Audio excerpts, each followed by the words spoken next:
Amici bellini, è veramente notte, è ancora scuro fuori, però io ho guardata in tempo reale la conferenza e dobbiamo parlarne perché ci sono delle cose molto, ma molto interessanti. Cominciamo.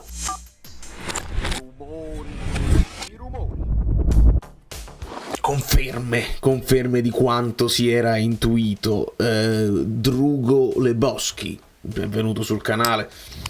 Tra l'altro la traduzione dei drughi di Arancia Meccanica, drugs, proprio mentre per Lebowski era The Dude, quindi ma rimando a Guido Gentile tutte queste considerazioni, io ne so poco. Vi iscrivete al canale e lasciate anche i like per un povero giovane maturo, insomma, che si sveglia al mattino presto, rischiando anche di svegliare, insomma, perché per me la conferenza è fondamentale. Voi, anche se le domande sono banali e non sono esagerate, è importante capire in che stato di forma si trova anche l'allenatore. E ci sono delle cose che mi sono piaciute sul serio, dove mi trovo con il racconto che vi faccio, e altre cose un po' meno. Andiamole a vedere con una brava, vedi, ci spostiamo e voi apprezzate, lasciate like per tutte queste cose incredibili. Si parte con la domanda, ovviamente quella. Poi faremo a fine video la formazione, perché è importante. Parte con la domanda generica: come sta la squadra, come si esce? E Mazzarri comincia con ringraziare il pubblico perché si prevede il tutto esaurito, insomma, al Maradona, e quindi vuole ringraziare il pubblico, gente che sta vicino. Qualcuno malpensante ha detto: ma questa gente che ha regalato, non sapeva cosa regalare a Natale e si sono regalati biglietti, molti tifosi, non lo so come funziona e sul come sta la squadra gli dice: io oggi faccio l'allenamento, fatemi le domande specifiche su tutti i giocatori, c'ho la lista, si è segnato la lista degli indisponibili per non dimenticarsene nessuno, e quindi poi arriveranno le domande sui singoli giocatori che veniamo a sapere. Ma la seconda domanda è sul mercato, no? Cosa si aspetta dal mercato? Ci sarà una vera e propria rivoluzione, perché in questi giorni ne stiamo sentendo 1000 nomi, stiamo sentendo anche 1000 nomi in uscita. In realtà sentiamo prima i nomi in uscita che sembrano veramente là per farsi, mentre i nomi in entrata, alcuni sono un po' illogici, non hanno senso prendere gente che fa comunque la Coppa d'Africa, gente che fa la Coppa d'Asia, non ha senso, ti vai a prendere uno che già non puoi usare, quando invece ti servono subito, ti servono dopodomani i nuovi acquisti. Ma Mazzarri ci dice: non c'è il materiale per poterla fare la rivoluzione, credo. Questa risposta va analizzata bene. Prima di tutto lui dice che non si fanno le rivoluzioni a gennaio, ed è giusto, è vero, è una considerazione da uomo di calcio che sa, e da uomo che conosce anche il Napoli, che sa che a gennaio non siamo abituati a fare nessun tipo di rivoluzione. Il mercato forse più ricco che ricordiamo era quel mercato dell'annata Ancelotti-Gattuso, dove si dovette intervenire prendendo Demme, Lobotka e Politano. Ma Mazzarri dice: non c'è forse il materiale, cioè lui è abituato come frase da allenatore del Napoli a dire: non tenemmo nemmeno tutti questi soldi, cosa che non è vera quest'anno, perché ci sono dei tesoretti, si è venduto molto bene e non si è speso altrettanto, quindi ci sono sicuramente le possibilità economiche per farlo. Poi ci deve essere la possibilità tecnico-tattica, cioè capire, spendere per spendere non ha senso, devi capire dove effettivamente ha senso intervenire e devi valutarlo anche per il futuro. Qua c'è la disconnessione automatica tra un allenatore che ha tempo ed è stato chiamato per mandare avanti la barca così senza fare tragedie, e che quindi non fa parte del progetto del futuro, e se la società individua degli obiettivi e dei profili,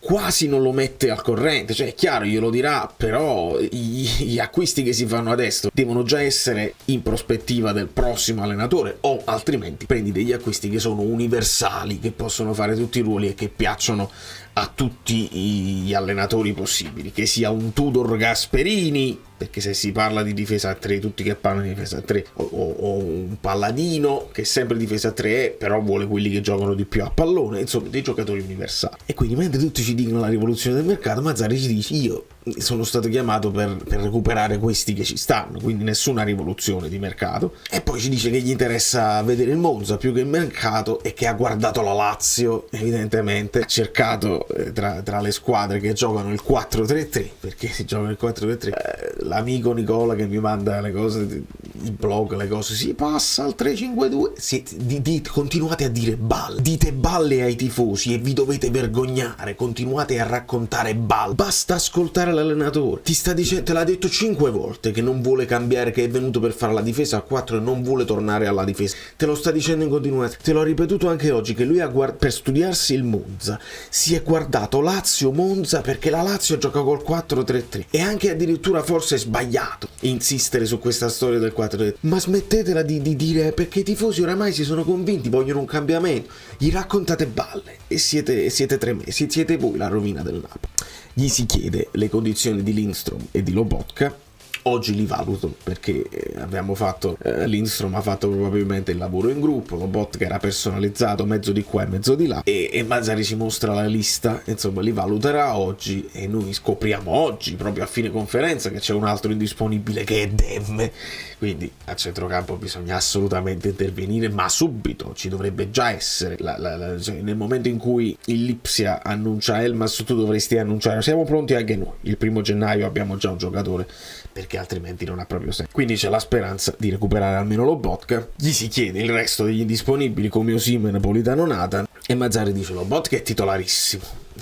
Grazie, certo. Quindi se recupera Lobotka va subito dentro anche se non sta al massimo delle sue condizioni, mentre su Lindstrom poi Lindstrom sarà bravissimo, ragazzi, ma se accusate chi accusa Elmas di non essere carne né pesce perché alla fine giocava poco, non giocava mai titolare, Lindstrom comunque cioè, non viene visto, non veniva visto molto da Garcia, non viene visto da Mazzarri, perché abbiamo il momento in cui non c'è Elmas, non c'è Napolitano, Lindstrom ha recuperato e comunque ti dici ma non hai 90 minuti, la lombalgia, tutte quelle che volete voi le attenuate, però comunque 90 minuti non se li fa, devo decidere se lo metto dall'inizio e lo tolgo proprio, non vedo l'ora di toglierlo, oppure se lo metto dentro dopo, eccetera eccetera. Arriverà il momento di Lindstrom, ma secondo me deve fare un salto di mentalità per farsi apprezzare dagli allenatori, perché ancora una volta serve equilibrio, servono le preventive e non bisogna prendere gol. Quindi la domanda è quasi vietato sbagliare, io toglierei il quasi perché veramente vogliamo finire dall'altra parte della classifica, e che hai deciso di fare con quei 3 davanti, se vuoi continuare con i 3 davanti. E Mazzarri ci dice Zerbin, che si sta allenando molto bene, quindi ancora una volta ritorna la questione Zerbin, che fu nefasta per Garcia, che ci disse proprio io dovevo dare soddisfazioni e un premio a chi si era comportato bene in allenamento. Zerbin si era comportato bene, lo dice anche praticamente Mazzarri, e ribadisce l'aver preso spunto insomma da Lazio Monza, anche se io vorrei ricordare, io spero che siano parole dette così per dare soddisfazione al presidente, perché io non posso pensare che a Mazzarri basti guardare una squadra che si mette 4-3-3. La squadra di Sarri non è né il Sarri del Napoli che conosciamo noi, né minimamente paragonabile alla squadra di Spalletti. È un altro tipo di 4-3-3 fatto di palleggio, sì, ma che poi ha velocità nei contropiedi. La Lazio sta giocando così e tu non hai tutto questo, tu hai un blocco molto basso e questa palla lunga sulla punta che stai facendo non ci somiglia per niente, quindi se hai preso spunto sulla Lazio mi sembra anche la squadra meno adatta da copiare in questo momento, perché non stanno facendo bene. Però volevi probabilmente vedere come il Monza si schiera nei confronti di un 4-3-3 invece di cercare di copiare quello che sta facendo Sarri, che non mi sembra il caso. Forse come si mettono in contrapposizione del 4-3-3 e vediamo, perché poi Paladino è uno che è sveglio e non è che scopre le carte. Come dice Lobotka una volta, ed è corretta la domanda di Troise, una volta tu hai utilizzato Anghissà al posto di Lobotka e un'altra volta hai utilizzato Cajuste, chi vedi davanti come per fare vice Lobotka se Lobo non dovesse recuperare, e Cazzarri è uscito il tè Gazzarri, perché alla fine sono uguali. Mazzarri dà la fiducia a Cajuste, mi sembra quello che può fare, e dice la cosa su cui io sono d'accordo, dice anche per soprattutto quando sei in emergenza, è meglio cambiare il meno possibile, ne cambi uno, ma non cambi anche quello che ti dà certezze tattiche, perché è sempre stato abituato là. Se tu metti Anghissà centrale, poi devi mettere Cajuste e Mezzala, e gli altri si trovano due uomini praticamente diversi di fianco per giocare. Invece se ne cambi solo uno, metti Cajuste centrale, Anghissà sei abituato a vederlo Mezzala lì e quindi c'hai più certezze. Io sono d'accordo in generale su questo. Poi che Mazzarri stia facendo giocare Anghissà molto alto, lì non mi fa impazzire, però andiamo avanti. Come la questione lasciare Zanoli a destra e adattare Di Lorenzo, c'hai due adattamenti. Lascia Di Lorenzo fare quello che deve fare e adatti solo uno, Zanoli, che cercherà di darti il massimo. È bene che ci abbia riflettuto e sia arrivato a questa conclusione. Su Nathan, Mazzarri ci parla di 1 mese e mezzo per il recupero. Baldari interviene: no, non l'abbiamo detto, non l'abbiamo proprio comunicato, non l'abbiamo mai dati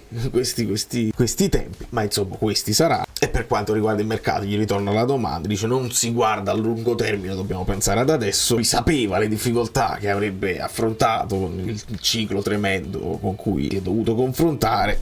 Dovevamo raccattare almeno un paio di punti qua e là, e fa la lista delle partite dove secondo lui meritava qualcosa in più, e ci ricita la Roma, ci ricita la Juventus e ci ricita l'Inter. Insomma, onestamente le abbiamo analizzate le partite, non ci vorrei tornare, ma tutti questi punti che noi meritavamo, onestamente sì, c'è il possesso palla, ma poi poco altro. Gli si chiede anche di Osimhen se è stato poco maturo nell'incappare nell'espulsione che poi lo porta a saltare questa partita, e poi lo porta anche alla vacanza premio, se vogliamo, perché parte in anticipo per la Nigeria. E Mazzarri dice alla fine sono i giocatori che ci fanno fare cose buone o cose cattive, un po' la cosa che dicono tutti quando le cose non vanno bene. Alla fine sono i giocatori che vanno in campo, lo si dice anche, Spalletti lo diceva anche quando gli si faceva i complimenti, alla fine sono i giocatori, fanno la storia della partita. Però Mazzarri non lo accusa di nulla, dice è anche martorizzato da una parte all'altra, prende tanti falli e tende a scusarlo per la leggerezza. E poi arriva una domanda importantissima, non è stata mai fatta, ma bisogna ritornare a vincere in casa, e grazie al Dazio sì, dobbiamo ritornare. Mazzarri dice di sì, che è bene, questa è rivoluzionaria come risposta, bisogna ritornare a vincere in casa, ma quello che poi è lo sviluppo della risposta è che dice sì, noi comunque facciamo bene quello che dobbiamo fare perché abbiamo il possesso di palla, creiamo i presupposti, dobbiamo stare attenti a non prendere i contropiedi. Quindi ancora una volta, come si vince in casa? Stando attenti alle preventive. È un modo di affrontare il calcio che insomma è un po' anziano, un po' anziano, invece di aggredire, di azzannare, di essere più Savasandir, voglio dire, che devi non prendere gol, ma li devi anche fare. E quindi sarebbe più bello vedere un Napoli con la vena che li vuole fare 2 o 3 gol, e che poi seppure ne prende uno non fa niente perché tanto ne facciamo altri 2. Purtroppo questo è un atteggiamento che è andato, non si vede. Quindi attaccare ma essere funzionali al risultato con le preventive. Le preventive noi lo sapevamo già. Simeone e Raspadori insieme, anche qui la domanda è logica, visto che manca Politano e Osimhen, e quindi l'idea di vederli insieme, e la risposta di Mazzarri è altrettanto logica, perché ve l'ho sempre detto, un allenatore non se li vuole giocare le 2 punte che ha, le uniche 2 punte tutte e 2 in campo, perché poi se devi fare un cambio offensivo alla fine non ce l'hai, e hai 2 giocatori che già hanno dato troppo. Poi aggiunge un carico però Mazzarri, dice insieme, e non li vorrei utilizzare insieme perché poi cambiano dei meccanismi. Praticamente lui dice insieme con Raspadori da sottopunta. Praticamente Mazzarri non ha avuto il tempo manco di allenarlo e non lo vuole nemmeno fare, perché è venuto per fare il 4-3-3, non il 4-2-3-1. Quando lo vediamo insieme sono i momenti di un po' di disperazione, dove tu li metti tutti dentro e vediamo che cosa succede, ma di base lui non vorrebbe partire con la doppia punta. Potrebbe ovviamente sempre utilizzare Raspadori come esterno destro, come è stato fatto in passato, però non è in questo momento la scelta preferita di Mazzarri, per avere anche e soprattutto un cambio che puoi fare dopo. Siamo una via di mezzo. Io qua faccio i complimenti a Italia Mele, che mi è sembrata l'unica un pochino più ficcante nella domanda. ripetendo le cose che si stanno vedendo benino, però ancora cose che si stanno facendo malino, quindi siamo una via di mezzo. Cerchiamo di fare l'uscita dal basso ma non la facciamo bene, cerchiamo di fare un po' di pressing ma non siamo costanti, insomma un'analisi un pochino più logica della realtà. Mazzarri è anche un po' risentito dalla domanda e le cose che dice lei, sì, però se tu guardi il possesso palla, e il possesso palla lo tenevamo pure prima, caro Walter, non serve a niente se poi almeno prima col possesso palla si andava al tiro, adesso non si sta andando nemmeno più al tiro, quindi non ti vantare del possesso palla del Napoli che non è nemmeno farina del tuo sacco, c'è sempre stato, c'è stato con te, c'è stato con Garcia, c'è stato con Spalletti, c'è stato con Sarri, c'è stato con tutti il possesso palla del Napoli, è veramente nel nostro DNA, ma siamo poco incisivi e lo dice Mazzarri stesso. Per esempio dice Mazzarri, io oggi volevo fare 10 minuti di allenamento sugli schemi d'attacco, falli 10 minuti, magari i ragazzi trovano nuove idee, però poi dice Mazzarri, ma poi sono stanchi, in the main 10 minuti di schemi d'attacco te li ritrovi stanchi domani e siamo veramente alla fine del mondo, cioè, non può fare manco 10 minuti di schemi d'attacco. Vabbè, si possono vedere i video, dice Mazzarri, ma una roba veramente clamoroso. E quindi Mazzarri ripete, non per lamentarsi, però si lamenta, perché poi è la solita cosa, no, non per accampare scuse, per carità, oramai questa è la frase, ci mette questo davanti, non per accampare scuse, e poi le accampa, perché le accampa, ma sono anche attenuanti che io capisco, il non avere tempo per allenare, ma questo è il calcio di oggi, devi giocare ogni 3 giorni, hai accettato questa cosa e questo sapevi di poter fare. E arriva poi la domanda di nuovo, quanto la sente sua questa squadra, si fa l'analisi insomma delle caratteristiche delle squadre di Mazzarri, e Mazzarri dice, ma il fuoco dentro, queste solite frasi che si dicono, forse anche nella reazione che c'è stata da Politano, perché uno voleva andarla a vincere e quindi questa reazione insomma anche un po' esagerata, non ideale, è un pochino lo specchio di quello che è l'atteggiamento di chi, il mio atteggiamento di chi vuole andare a vincere, eccetera eccetera. Poi nel finalissimo, mentre buongiorno a tutti se ne stanno andando, esce la notizia anche che Demme ha avuto un problema al polpaccio. Ora ovviamente noi sapremo dal report dell'allenamento di oggi delle novità, ma possiamo tranquillamente andare a fare le nostre riflessioni di formazione, visto che togliamo Demme, rendetevi conto. Quindi sperando di aver recuperato Lobot, dobbiamo veramente sperare che abbia recuperato, e comunque non starà in grande forma, ma Mazzarri ci ha detto che sarà Lobot, che se no ci sarà Cajuste, quindi se Lobot che ha recuperato, lui è il titolarissimo. Tra Ostigar, Rachmani, Juan Jesus e Mario, qua c'è poco da dire. Credo che si è parlato anche di Ostigar in uscita.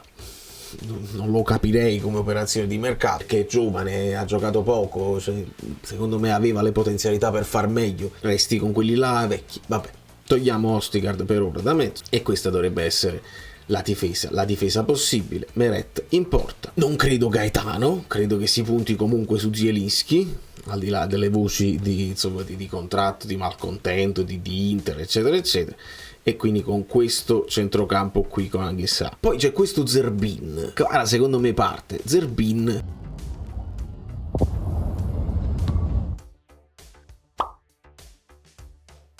si può giocare il posto con Lindstrom se non ci sta. Non credo che stia valutando Zanoli Mazzarri in avanti, perché ci ha proprio fatto il nome di Zerbin, quindi secondo me questa è l'idea nel caso in cui Lindstrom non stia in grande forma. Quindi Zerbin Lindstrom, io spero che Lindstrom possa almeno cominciare la partita, anche se avrebbe senso forse tire con Zerbin e poi Lindstrom te lo giochi nel secondo tempo più fresco quando gli altri sono stanchi, potrebbe avere senso così. E tra Raspadori e Simeone, io vi dico una cosa, secondo me giocherà Raspadori prima punta, perché diktat societario, perché il Napoli è abituato, Raspadori è più abituato, perché Simeone non gioca mai. Io poi mi sono fatto anche un sogno che era un mezzo incubo con Simeone, ma ne saprete perché ci devo fare un video. Però se Massarri ha studiato Sarri e i movimenti della Lazio, avrebbe più senso Simeone, che fa più movimenti tipo Immobile, però probabilmente lui ha guardato Lazio-Monza per guardare il Monza come si muove e non per copiare la Lazio, perché non avrebbe proprio senso. Da New York, Valerio Fluido è tutto, stiamo in guaiatucci, però adesso ci dovrà essere un mercato di cui magari Mazzarri non è al corrente perché non gli compete nemmeno saperlo né parlare. Spero che siano giocatori che però lui conosca. Vi rendete conto? Mentre io ve lo racconto, vi rendete conto del cortocircuito assoluto? A De Laurentiis si parla di 4 acquisti, di 3-4 acquisti così. Noi sappiamo che addirittura Politano in partenza verso l'Arabia ci sta ragionando, Zerbin verso il Frosinone, e non ci può andare perché ci serve. Dem sempre in uscita, Mazzocchi Faraoni, tu blocchi Faraoni in attesa di Mazzocchi, 1,5 milioni, 2 milioni, quelli ne vogliono 4 e non lo faccia. Se veramente ha individuato, ma chiudi, fai subito e chiudi. Dai a Mazzarri i giocatori che li deve studiare, che magari non li conosce, soprattutto se si fanno i nomi di giocatori dell'estero. Rendetevi conto che tu questa stagione la devi finire, e la devi finire anche bene, altrimenti l'anno prossimo cosa consegni a quale allenatore?